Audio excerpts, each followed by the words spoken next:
Hello दोस्तों, मैं निहाल स्वागत करता हूं आपके अपने ही यूट्यूब चैनल ई स्पेशल पर। दोस्तों, यह कार्बन एवं उसके यौगिक का पार्ट 14 वीडियो है। इस वीडियो में हम लोग यह देखेंगे कि कार्बन के जो प्रमुख अपरूप हीरा और ग्रेफाइट होते हैं, उनके अतिरिक्त उनका कौन सा अपरूप है। तो दोस्तों, फ्लोरीन नाम का एक पदार्थ आता है जो कि कार्बन का एक अन्य अपरूप है। तो चलिए इसके बारे में डिटेल से हम लोग समझते हैं। सबसे पहले आप यह जान लीजिए कि फ्लोरीन कार्बन अपरूप का अन्य वर्ग है। इसकी खोज 1985 ईस्वी में हेरोल्ड क्रोटो और रिचार्ड स्माले ने की है। दोस्तों, जो फ्लोरीन है वह कार्बन का एक अन्य वर्ग का अपरूप है, जिसकी खोज कब 1985 ईस्वी में किया गया था। किसके द्वारा किया गया था? तो हेरोल्ड क्रोटो और रिचार्ड स्माले के द्वारा किया गया था। कब किया गया था? तो 1985 ईस्वी में।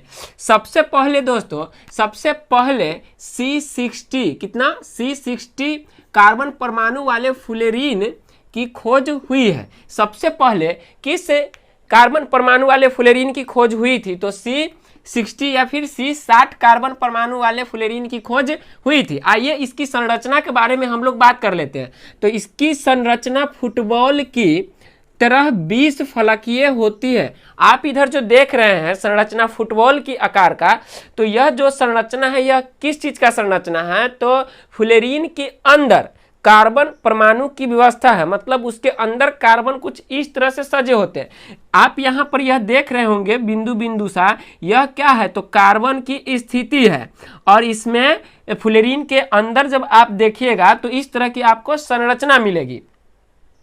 दोस्तों, इसमें उन सभी बिंदुओं पर जहां फुटबॉल पर की रेखाएं सामान्यतः मिलती है, इन सभी बिंदु पर जहां फुटबॉल की रेखाएं सामान्यतः मिलती है कुछ इस तरह से, यह है ना बिंदु, यहां पर क्या हो रहा है? तो फुटबॉल की रेखाएं आपस में क्या हो रहा है? तो मिल रहा है, मिलती है। एक एक कार्बन परमाणु रहती है। जहां पे ये जो रेखाएं आप देख रहे हैं मिल रहा है, ये सभी रेखाएं जहां पे मिल रहा है वहां पे क्या होती है? तो एक एक कार्बन परमाणु होती है। आगे क्या है कि इसमें 20 षटभुज और 12 पंचभुज की आकृति होती है।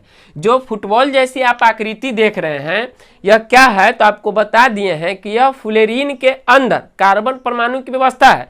और इसमें जहां जहां फुटबॉल की रेखाएं मिलती है, जिस बिंदु पर मिलती है, वह जो बिंदु होता है वह कार्बन की स्थिति होता है। और इसमें कितने षटभुज और कितने पंचभुज आकृतियां होती है? तो 20 षटभुज और 12 पंचभुज आकृतियां होती है। आगे क्या है कि इसमें कार्बन परमाणु के बीच एक एवं द्वि आवंध दोनों होते हैं। जो फ्लोरीन की संरचना होती है उसमें जो कार्बन परमाणु की व्यवस्था होती है उसमें एक आवंध भी होता है और द्वि आवंध भी होता है। यह कमरे के तापक्रम पर एक काला ठोस होता है। तो यह कमरे के तापक्रम पर कैसा होता है? तो एक काले रंग का ठोस होता है। आगे क्या है कि यह न तो अधिक कठोर होता है और ना ही अधिक मुलायम होता है, यह मीडियम होता है। हीरा क्या था दोस्तों? तो हीरा दुनिया में जितने सारे पदार्थ हैं उन सब में सबसे ज्यादा कठोर है। और ग्रेफाइट जो था वह कैसा होता है? तो मुलायम होता है, जिसे हाथ से भी आप तोड़ सकते हैं। पेंसिल का जो नीब होता है उसे आप हाथ से भी तोड़ सकते हैं। लेकिन यह जो फ्लोरीन होता है यह तो ना ही तो ज्यादा कठोर होता है और ना ही ज्यादा क्या मुलायम होता है, यह मीडियम होता है। अब आगे क्या है कि अब C70, C90 और C120 कार्बन परमाणु वाले फ्लोरीन की भी खोज की जा चुकी है। सबसे पहले किसकी खोज हुई थी? तो C60 का हुआ था। और अब जो है C70, C90 और C120 कार्बन परमाणु वाले फ्लोरीन की भी खोज की जा चुकी है।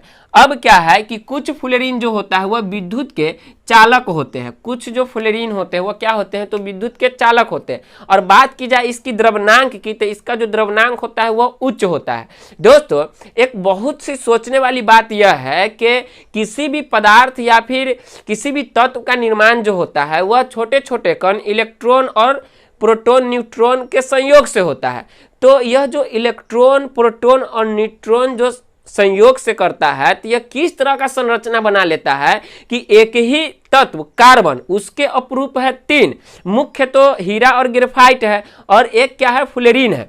तो यह कैसा संरचना है या फिर कैसा बनावट है इलेक्ट्रॉन प्रोटॉन न्यूट्रॉन की कि एक पदार्थ जो होता है वो दुनिया का सबसे ज्यादा कठोर हो जाता है, जैसे कि हीरा, और उसी कार्बन परमाणु से मिलकर क्या बनता है, तो ग्रेफाइट बनता है। तो ये ग्रेफाइट क्या होता है, एकदम मुलायम हो जाता है, और उसी कार्बन परमाणु से फ्लोरीन भी बनता है। तो यह तो ना तो ज्यादा कठोर है और ना ही ज्यादा क्या मुलायम है। तो यह किस तरह की संरचना है, इस पर हम लोग अच्छे से चर्चा करेंगे जब हम 11th का केमिस्ट्री स्टार्ट करेंगे तब। फिलहाल आपके लिए या फिर आपके बोर्ड एग्जाम के लिए इतना ही काफी है, आप इसे अच्छे से नोट कर लीजिए।